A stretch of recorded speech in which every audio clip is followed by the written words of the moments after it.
Okay, welcome back to the second half of this, in which case I want to let you know that effortless meditation is the easiest thing that a person could do, but at the same time it's the hardest thing that control freaks can do, is to let go of control. And I'm really not in 1 hour session going to be able to really get you a good start in effortless meditation. I'm just letting you know, you're not really getting a good start. What you're getting is a taste. It takes about 3 days, be on a 3-day retreat and get the instruction that I'm going to give you now, and then hear it that evening, and then the next day in the morning, and the next day in the evening, and for 3 days hear this over and over and over again, and in between practice the meditation. So it takes 3 days to really get it well. So, you know, if you come away with this and say, well, that was pretty nice, but didn't really impress me, it's because you didn't get it yet. You know, it could take some longer. This is just a taste. Does anybody have any questions about the first part, or the reason for meditation, the reason for practicing effortless meditation, practicing effortlessness and letting go in meditation, is that it gets us on this path of letting go, on this practice of letting go, and the whole path to enlightenment is letting go of the imagined controller, and letting go of repression and all of that. It's all about letting go. And meditation is a good way to practice letting go twice a day. Wei Wu Wei calls it a practice of non-practicing, as being the only way, the only practice that a person can do to wake up is to practice not practicing. Question here. Yeah, go ahead. Oh, thank you. You used the word creation. I did? Okay. Yeah. And I really agree with the theory. It's how I live. Okay. The only thing is I use the word emanation as a result, because when there's only destiny, there can be no creation. Would you agree with that? I would agree that there's no creation. Thank you. And that there's no emanation. What is there then? Oh, what is there then? There is the absolute. Everything else is an appearance. It appears to the nervous system, which is actually non-existent. Now, I like what Vasishtha's yoga, he calls it the delusion of a non-existent entity. Just one more point, and then I'll be quiet. Okay. The dancing of the barren woman's son, it's also been called. Can you imagine something other than the neurons? What do you mean? Well, in your model, yeah, you go down to the neurons, yeah, and then come back up from the neurons, saying this was the 5 seconds that predestined are doing whatever we're doing. My question to you is, can you imagine the dynamics before the neurons? But not as an experience. Yeah, there's plenty of dynamic before the neurons. Mm-hmm. Yeah. And how? But again, it's only inferred dynamic. It's only an imagined dynamic of the intellect. Yes. It actually doesn't happen. It's impossible to talk about, and I think I'm silly flapping my gums here about this, but but you could imagine it. I can imagine it. Yes. Yeah. But I call that the mystery. It is an imagination. Mm-hmm. Yeah. And even the ultimate self-realization is not an experience. Mm-hmm. It's an intellectual realization. Is that, which is kind of imaginary.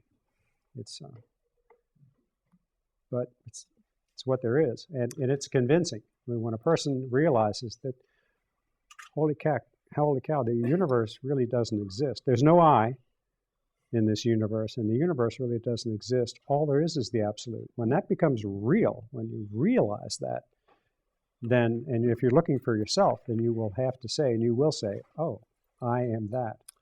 As soon as I do that, then I know I've lost it. Lost what? As soon as I define the I know I'm losing it. Well, in this case, what you've done is define the I as the absolute, that there is no I other than the absolute. As soon as I put a word on it, I lose it. No. and the word would be absolute. As soon as I put that word on it, I've lost it. Because it's not of words, it's of something else. It's a realization. As soon as you put a word on it, you lose it. Not in my experience. I'm just sharing mine. Yeah, okay. Well, you said you. Mhm. And I'm saying not in my, not in my experience. My experience, right. Okay. In your experience, as soon as you do that, you lose it. Yes. Yeah. I go into a nothing. Yeah. Well, that's fine. That's good. I think that's meditative. It's freeing also. Yeah. It's very freeing. Yeah. Thank you. Okay. Never set a goal. Meditation with a goal.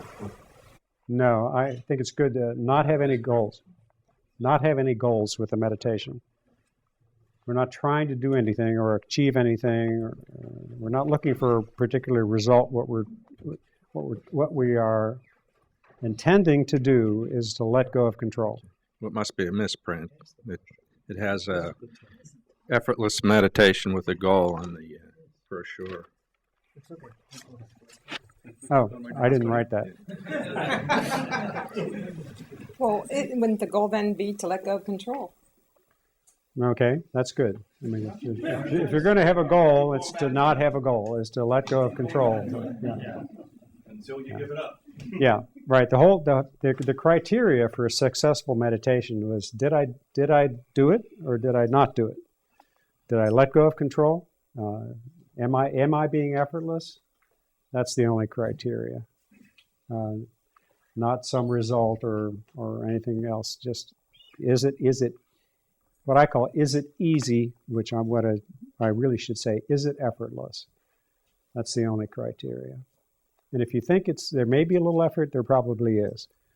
You know it when it's effortless. When it's effortless, you pretty quickly become very quiet. So the main, I'm going to give you just kind of a main instruction, just kind of describe what it is, and then I'll go through it step by step, lead you into meditation. Not really. The main instruction of effortless meditation is take it as it comes. Let everything just be whatever it is. So in order to take it as it comes, what we do is we sit quietly for half a minute, and we close our eyes, and we just relax. Any thought that we have sitting quietly with our eyes closed, I don't want you to sit with your eyes closed necessarily. This is not instruction.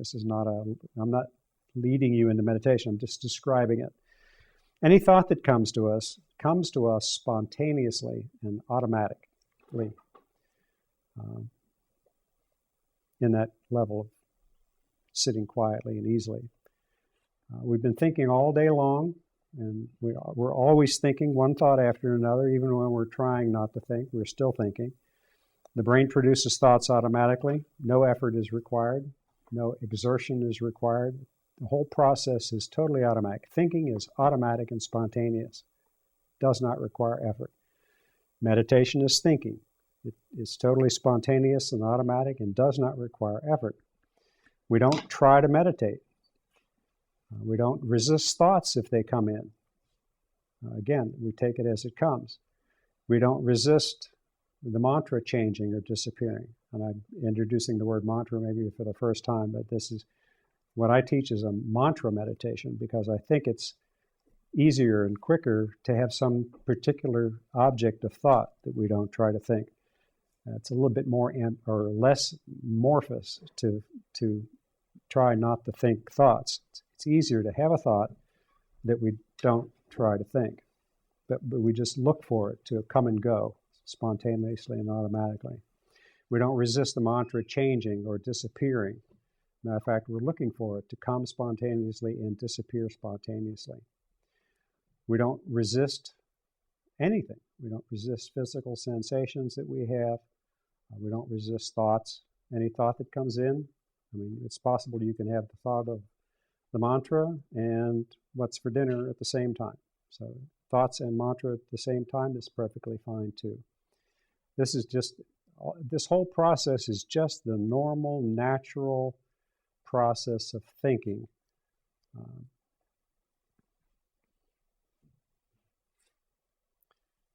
So we don't concentrate, and we don't try to meditate. This is the normal, natural. Again, this is not a how-to meditation. This is a description of what happens when we let go of control. We sit with the intention of thinking a mantra. And I'm going to look at these. Pick one that appeals to you. These are the ones that were given to me by Maharishi. There are lots of others. You can find books full of them. I think these are fine. In general, this is younger people, older people. This one is supposedly, the mantras supposedly have effects. This one, it has the effect of making people more mentally alert and able to learn stuff. This one has the effect of making people more relaxed and able to let go of their lives. So, but any of them are fine. It really doesn't matter. Can you see those? I just stood up to see them. Okay. Well, pick one. If you have a mantra, if you've been meditating, if you started TM some long time ago and that mantra still appeals to you, it's a great mantra. It may not be one of these. Maharishi gave different mantras to different people. So if you have a mantra, use it. If you don't have one, pick one of these. And again, the idea is not to think it clearly or to make a repetition of it. We're not chanting it inside. We're not reciting it to ourselves quietly. What we're looking for is to have it come spontaneously, this faint idea of the mantra. Not clear pronunciation, just a faint idea of it. But we don't hold on to it. We just relax and take it easy, and we forget it spontaneously. We don't know we've forgotten it. We just forget it naturally. We get quiet. We get restful. We don't even know. We don't know that's happening. In this rest, the body starts releasing stress. Some of those things we talked about, that plug. As it releases stress, the activity of the nervous system increases, and so thoughts increase naturally. We get absorbed in thought, lost in thought. We're busy thinking about all kinds of stuff. When that eases off, then we again remember that we're sitting there to meditate. Mantra, the faint idea of the mantra comes back to us. We relax, let go of it. It disappears. We get relaxation. The body increases activity. We get more absorbed thought. This whole thing just continues. You may know in 10 minutes of meditation, this may happen 5 times, 3 times, 10 times. This could happen 100 times. Doesn't matter how many times, but just kind of notice how the mantra comes spontaneously and how we spontaneously recognize we've been lost in thought and how it spontaneously comes back again. Don't try to make it happen. Don't try to meditate. One more question. Yeah, I had a question about the mantra. Yes. And that is, I've tried mantras before, and what works for me is just my mantra, I guess you could say, is my breath. Just being aware, and sometimes I'll say going in and coming out, going in, that kind of thing. And so that's what I use for my mantra. And I think other than that, what you've described is pretty much the same. Yeah. It doesn't really, the main instruction is take it easy, take it as it comes. It's all about letting go of control. That's what this is. It's practice and letting go of control. I favor the mantras because there's something to let go of control of,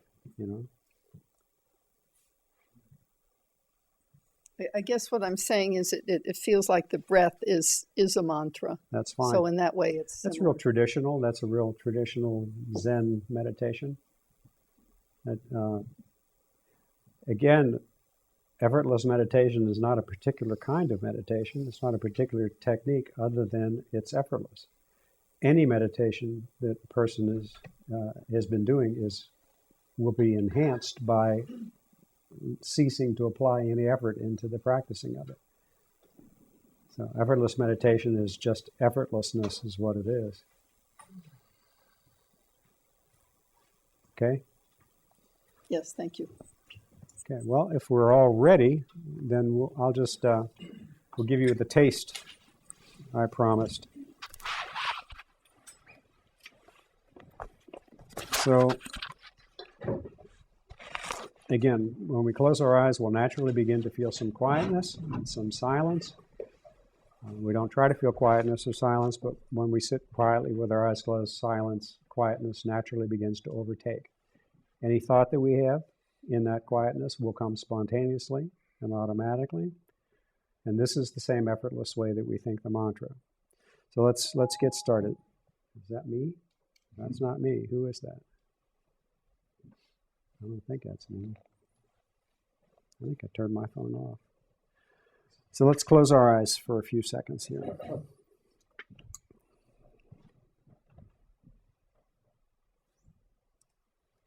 And let's open our eyes.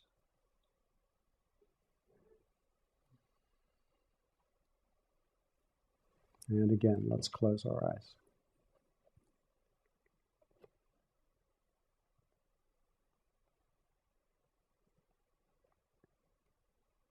And again, let's open our eyes. And again, let's close our eyes.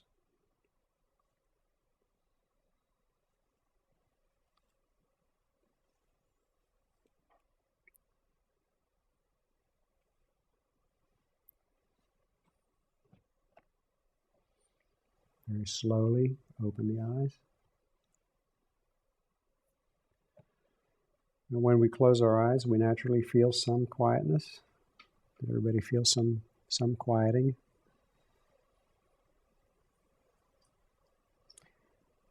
Did you feel some thoughts come in that quietness? Fine. Did you notice that thoughts come spontaneously and effortlessly? Okay, good. This is just the right start of the mantra, effortless thinking. So this time when we close our eyes, let's sit easily for half a minute and then begin to think the mantra in the same effortless way that we think any other thought. Let's close our eyes.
Very slowly open the eyes.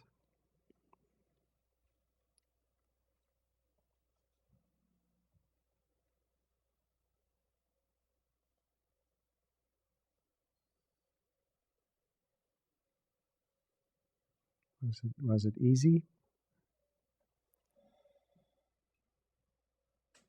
Do you feel some relaxation? Very good. This is how to meditate. Now we'll meditate for about 10 minutes. And again, just sit easily and close the eyes for half a minute, and then begin to think the mantra spontaneously, automatically, effortlessly. I'll mind the time. And when I say slowly open the eyes, take 2 minutes to open the eyes. Take some time. Okay, let's close our eyes.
Very slowly open the eyes.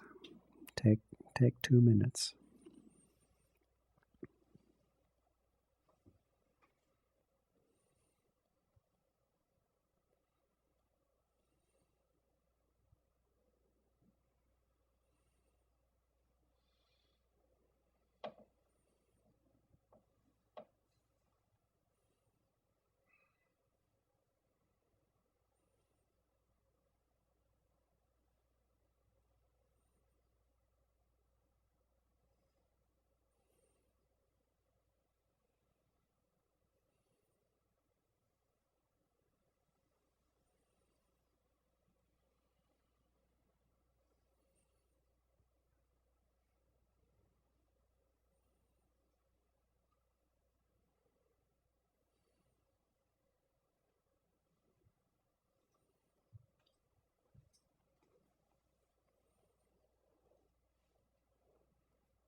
Was it easy?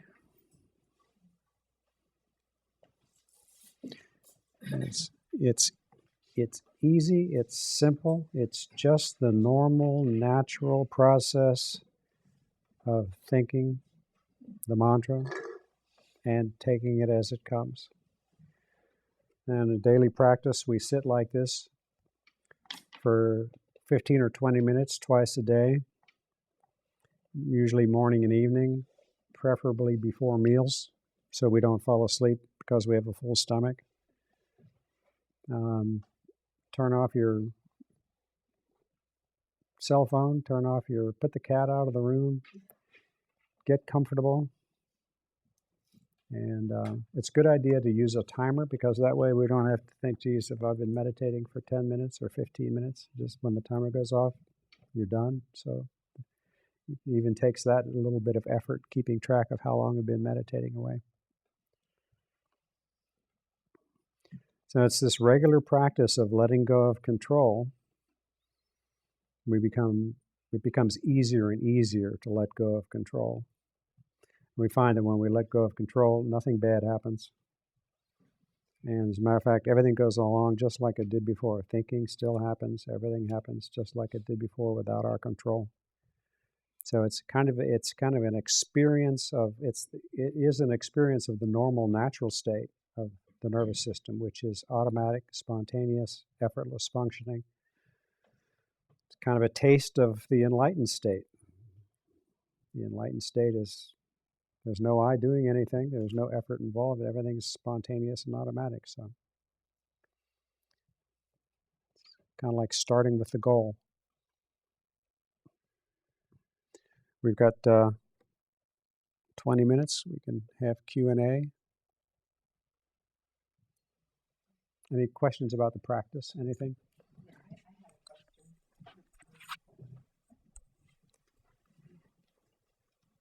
Well, I noticed the cycle thing, but what I'm wondering about that deep relaxation thing, is that, because it seems like almost like I start to dream, and then, but I do come back up.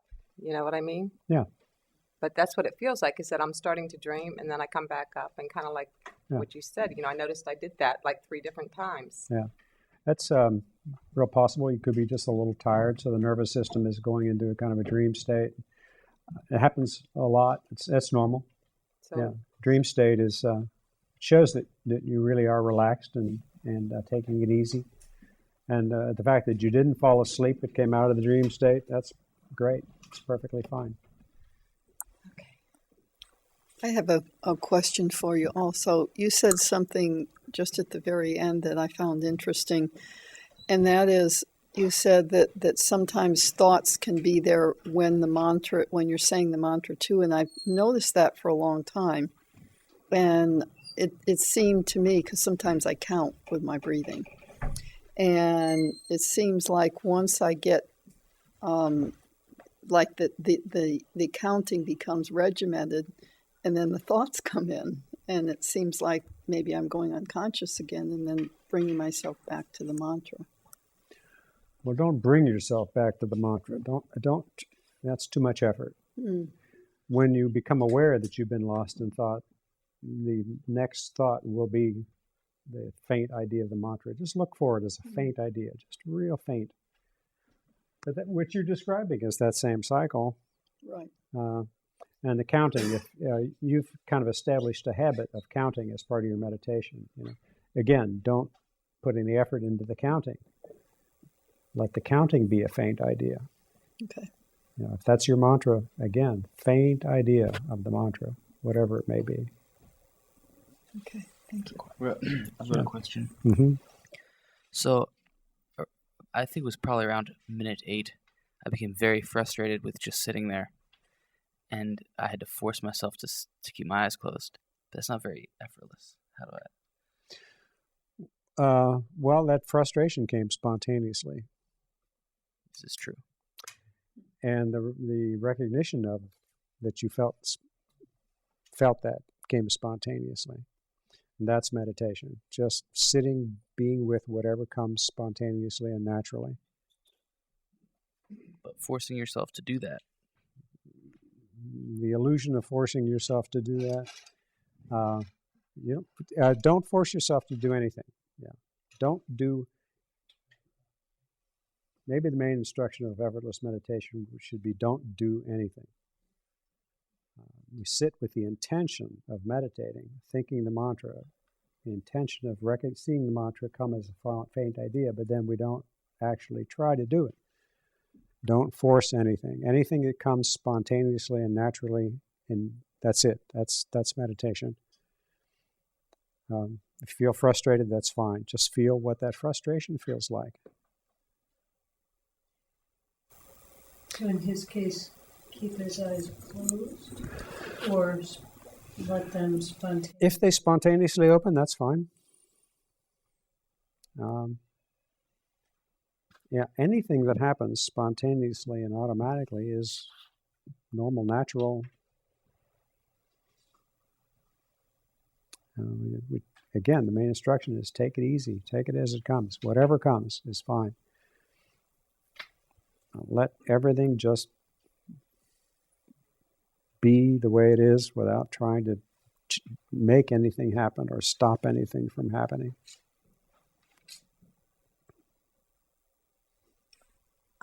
It's me again. Mm-hmm. When you said like that when you aware that you're lost in thought, okay, I guess I guess I kind of wanted to, because like what I become aware of is like that I was dreaming. So is that being, because dreaming is a thought, like I'm like thinking thoughts about like crazy, like a dream. Yeah. So Dreaming is thinking, yeah. So and then I become aware that I'm like, so is that the same as becoming aware that you're lost in thought? Same thing, yeah. It's just that those thoughts that you were lost in are kind of dreamy, that's all. I guess, yeah, that's kind of like what I want to know is like, Yeah. What's the difference between being lost in thought and that? It's the same thing. It's just that the thoughts are dreamy. You're not thinking about dinner or something else. You're dreaming. But those are thoughts, and they came spontaneously and naturally. And then they eased up, and then you were aware again that you were lost in thought, and then came back to the mantra. And, yeah, perfectly fine. And again, it probably is because you're tired. You're tending to get dreamy rather than just quiet. That's fine. That's fine. But if you were more rested, it might not be so dreamy. But, you didn't fall asleep, so, that's fine. And again, if you do fall asleep, and if you really feel tired, and I just got to, if I let go anymore, I'm going to fall asleep. Go ahead, lie down. Go ahead, fall asleep, and then after you wake up, you'll be more rested and more able to appreciate quieter levels of thinking of the mantra. It's perfectly fine.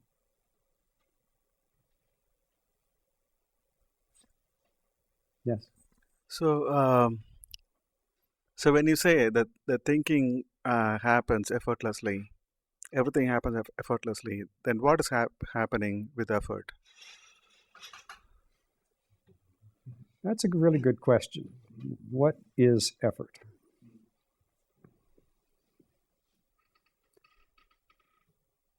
And why does it feel effortful? You know,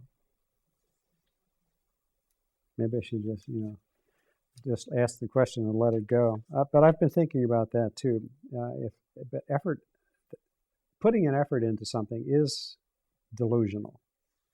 We really don't put effort into it. But we don't have one brain in there. We've got at least two big ones, and we've got more. There's other brains a little farther back. I think it's possible for one brain to be thinking one thing and another brain to be thinking another, and one brain to be solving the problem and another brain to be thinking that it's the one solving the problem. I think when the mind is divided against itself, it's like these articles are pointing out that when we make a decision, what we call free will decision, that decision was made at least a half a minute ago, as many as 10 minutes ago. Seconds ago, excuse me.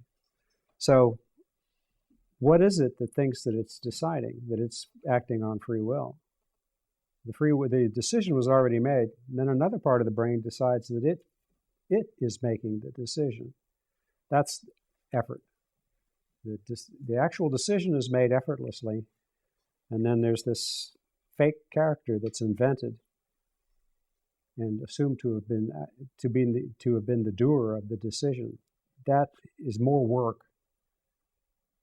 You're just adding work onto it, onto the decision. So it's not an effort of an I. The I is non-existent, and the effort that I puts out is really non-existent. But there is more work being done, and it's painful. I would ask this, could efforting be just an anxiety level? In other words, if you're acting with anxiety, it feels like an effort. But when you are acting without anxiety, it feels like effortless. Yeah. And so then just the amount of anxiety you want to put on your, attached to your actions makes it feel very, very hard. I think also going against our nature. I remember being a small child and at a picnic, a family gathering, and all the kids are running around and screaming and having a great time, and I'm running around screaming and having a great time, absolutely effortlessly. And my father was a believer that kids shouldn't get too excited. He would make me come in and sit in the living room quietly by myself. That was effort.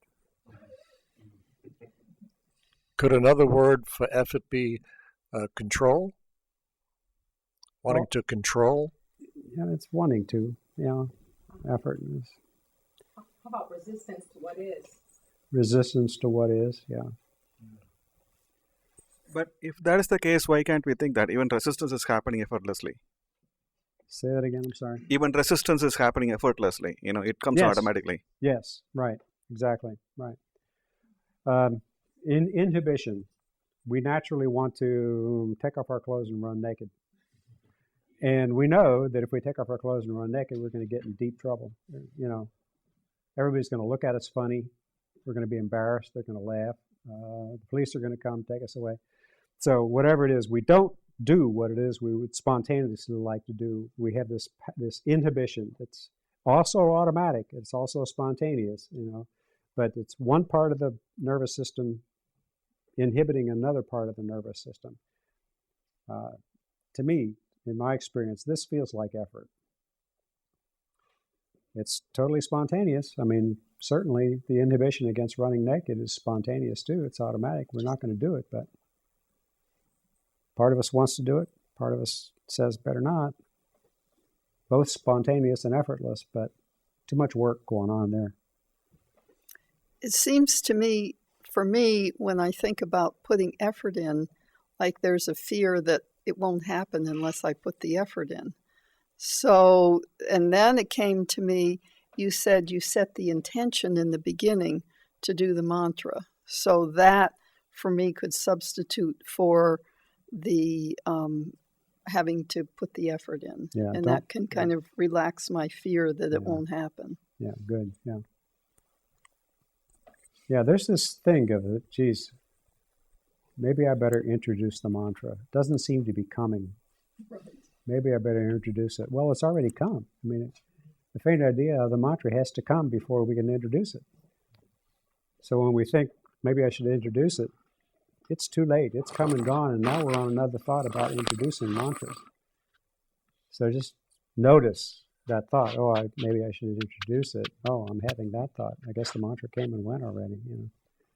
It does. It comes and goes. Don't expect the mantra to hang around or anything. It may, but it may come and go almost unnoticed. Jerry. Yeah, Yes. I'm not sure I'm even going to get this out right. I'm not sure I have the words for it yet, but it's really percolating a lot in my mind. So then I guess can we say that then the effort is only just a perception? It's like it's related to the idea of control. So like if these things come up if everything's happening spontaneously basically, and then there's this little time elapse and then there's a response to it, then making effort is really just a projection of the I. It's just a projection of the ego like anything else. Like, well, I'm going to really push through this, or I'm going to bring myself back, as opposed to just recognizing. So it's really all about it's just awareness. It's all just awareness. And so what we're calling effort is just another, as you said, I guess at the beginning, is just another form of control. It just sort of freaked me out a little bit that when you said, isn't resistance also spontaneous? So resistance is only resistance because we call it resistance. Yeah. It's like in the Buddhist tradition, like the hindrances. Mm-hmm. So once we have the experience of the thing, and then we recognize it as a hindrance, and that's what makes it a hindrance. Before that, it's just a thought or a dullness or a drowsiness or a distraction or whatever. It's like this gentleman was saying, like as soon as we put a word on it, it's like quantum physics, I mean, as soon as we put a word on it, it stops being what it was and it becomes something else. Mm-hmm. Well said. I think that's very good. Yeah. That's okay. 5 minutes. We have 5 minutes. Any more burning questions? Would you agree that there are different levels of alertness? Mm-hmm. What's the difference between one level of alertness and another level of alertness? I mean, how do you get from one to the other? Oh, you don't do anything to get from one to the other. You have to exert more effort, don't you? No. Well, if you attempt to exert effort, it's not actually happening. It's fictitious. It's all a delusion.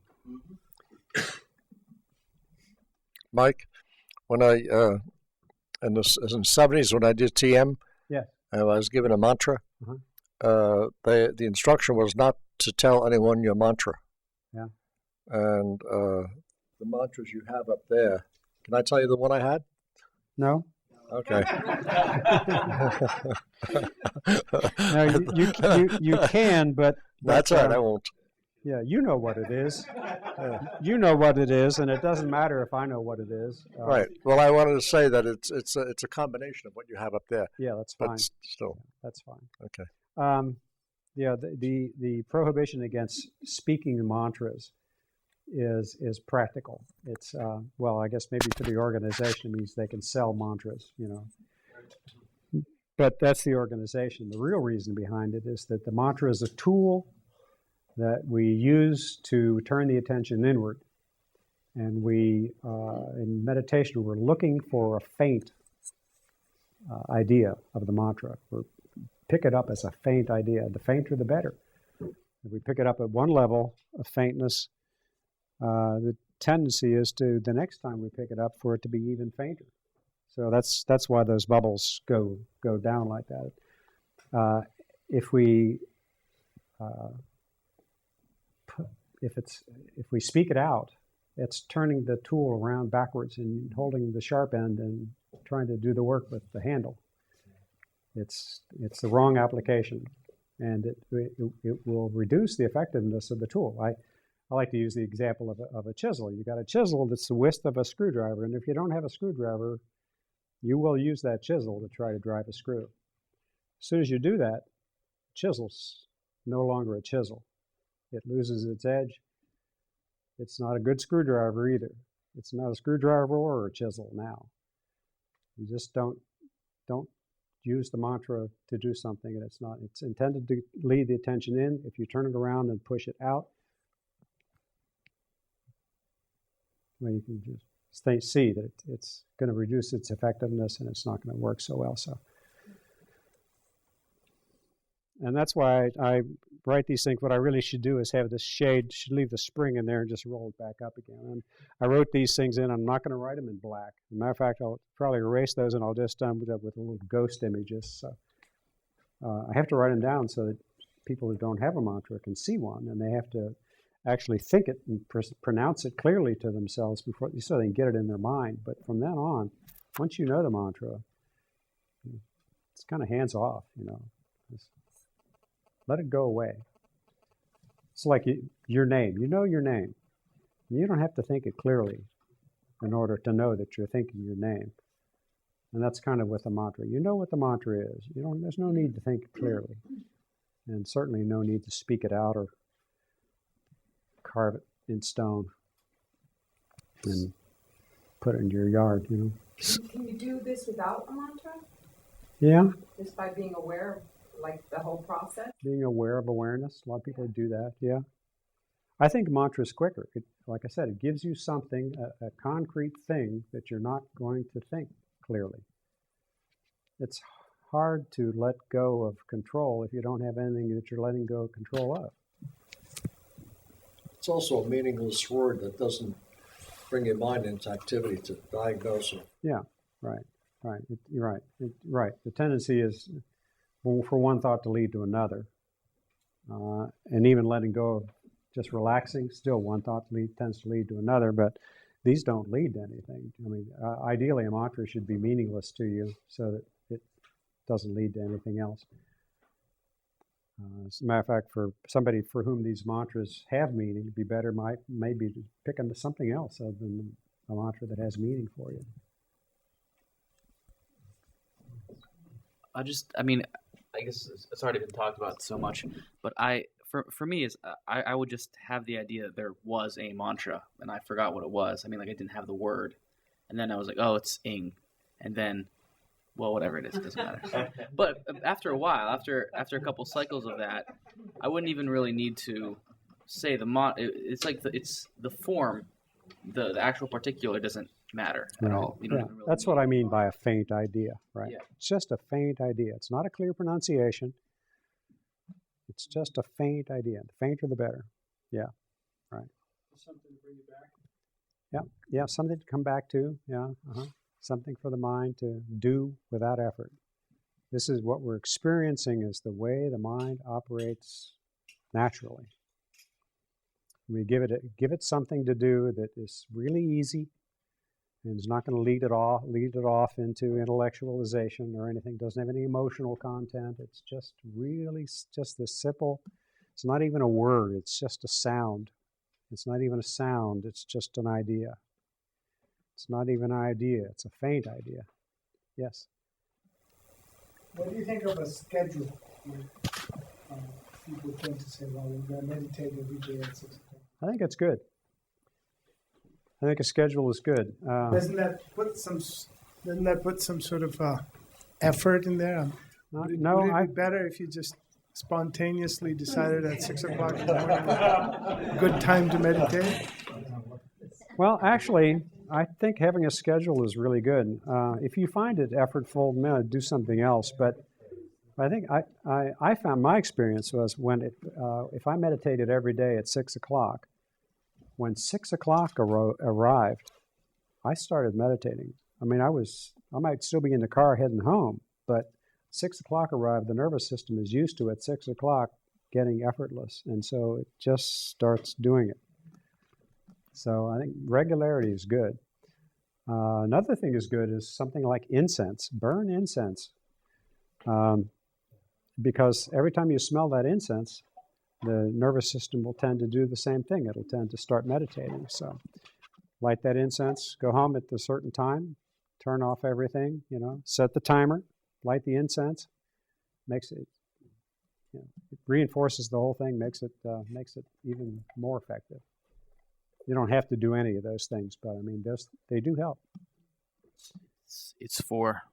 Any last words? I'm done. I have said everything I have to say. Thank you.